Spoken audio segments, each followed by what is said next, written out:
বিসমিল্লাহির রহমানির রহিম। প্রিয় দেশবাসী, আসসালামু আলাইকুম। আজকে আমি আপনাদের সাথে একটি বিষয় নিয়ে খুব সংক্ষেপে দুটি কথা বলতে চাই। যে বিষয়টি সমাজের প্রত্যেকটি শ্রেণী পেশার মানুষকে স্পর্শ করে। যে বিষয়টি কি সেটি হচ্ছে আমাদের পরিবেশ। অর্থাৎ আমি, আপনি, আমরা সকলে যে পরিবেশটাতে থাকি সেই পরিবেশটি কেমন, আমার আশপাশটি কেমন। আপনারা নিশ্চয়ই অধিকাংশ ক্ষেত্রে খেয়াল করে দেখেছেন, আমরা ঢাকা শহরের যে কোনো রাস্তাঘাটই হোক, যে কোনো এলাকাই হোক, যে কোনো জেলা শহরের এলাকাই হোক, রাস্তাঘাট হোক, এমনকি উপজেলা পর্যায়েও ক্ষেত্র বিশেষে বিভিন্ন গ্রামগঞ্জেও আমরা দেখেছি যে যেখানে বাজার ঘাট বা রাস্তা চলাচলে বেশি, সেই জায়গাগুলোতে চারিদিকে একটা জিনিস খুব পরিষ্কারভাবে চোখে পড়ে, যেটি আমরা যখন ছোট ছিলাম, আজকে থেকে 40 বছর আগে, 30 বছর আগে দৃশ্যটা এমন ছিল না, কিন্তু বর্তমানে দৃশ্যটা এইরকম। সেটা কেমন? চারিদিকে আমার, আপনার, আমাদের ব্যবহার করা হাতের টিস্যু, অথবা আমার আপনার খাওয়া চিপসের প্যাকেট, অথবা বাসায় ব্যবহার করা রান্নার তেল যে তার প্লাস্টিকের বোতলটি, অথবা আমি বা আপনি পানি পান করেছি প্লাস্টিকের বোতল থেকে সেই বোতলটি, এরকম আরো অনেক ধরনের আবর্জনা যত্র তত্র সব জায়গায় ছড়িয়ে আছে। কোনো জায়গায় একটু বেশি জমা হয়ে আছে, অথবা যত্র তত্র লোকালয়ের চারিদিকে ছড়িয়ে আছে। চিন্তা করে দেখুন তো, আপনার ঘরে, যে ঘরটিতে আপনি থাকেন, যে বাসাটিতে আপনি থাকেন, যদি চারিদিকে এমন টিস্যু ছড়িয়ে থাকতো, যদি চারিদিকে এমন আবর্জনা ছড়িয়ে থাকতো, আপনার কাছে কি ভালো লাগতো দেখতে? নিশ্চয়ই না, আমাদের কারো কথাই ভালো লাগতো না। কবি তো সুন্দরভাবে লিখেছেন, সবুজ শস্য শ্যামলা আমার এই ভুবন। তো আসুন না, আমরা কেন আমাদের পরিবেশটাকে সুন্দর করতে পারবো না?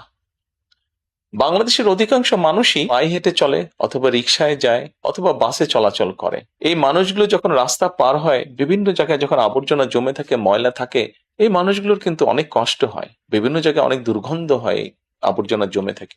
তবে আমরা যদি সকলে মিলে একটু সচেতন হই, আমরা যদি নিজেরা সচেতন হই, যত্রতত্র যদি আমাদের ব্যবহারকৃত আবর্জনাগুলো যদি যত্রতত্র আমরা না ফেলে দিই, আমরা যদি একটি নির্দিষ্ট জায়গায় এই আবর্জনাকে জমা করি এবং নির্দিষ্ট উপায়ে যদি এটাকে পরে ধ্বংস করি, তাহলে যেমন আমাদের পরিবেশটি ভালো থাকবে, ঠিক একইভাবে আমরা আমাদের পরিবেশটাকে সুন্দরভাবে রাখতে পারবো।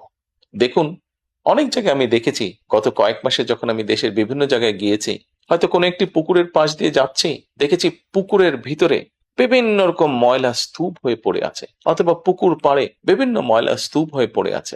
অথচ একসময় কিন্তু এই পুকুর পাড়ে এই মানুষ বিকেলে বসতো, গল্প করত পরিবার পরিজন নিয়ে, কিন্তু এখন আবর্জনার জন্য সেটি সম্ভব হয় না।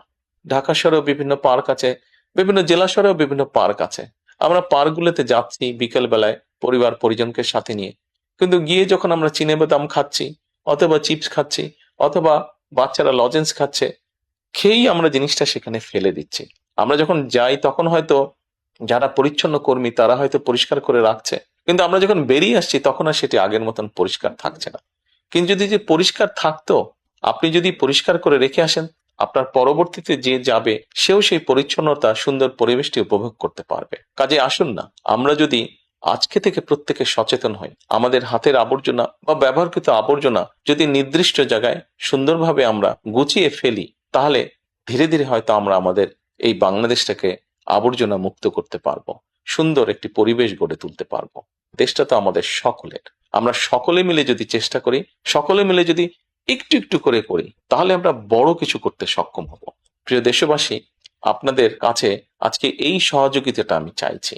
আমরা সকলে মিলে আসুন, চেষ্টা করি আমাদের দেশটিকে পরিষ্কার সুন্দর রাখতে। আমরা সকলে মিলে চেষ্টা করি আমাদের পরিবেশটিকে সুন্দর পরিষ্কার রাখতে, যা নিশ্চিত করবে আমাদের আগামী দিনের বংশধরদের জন্য একটি সুস্থ দেশ, সুস্থ পরিবেশ।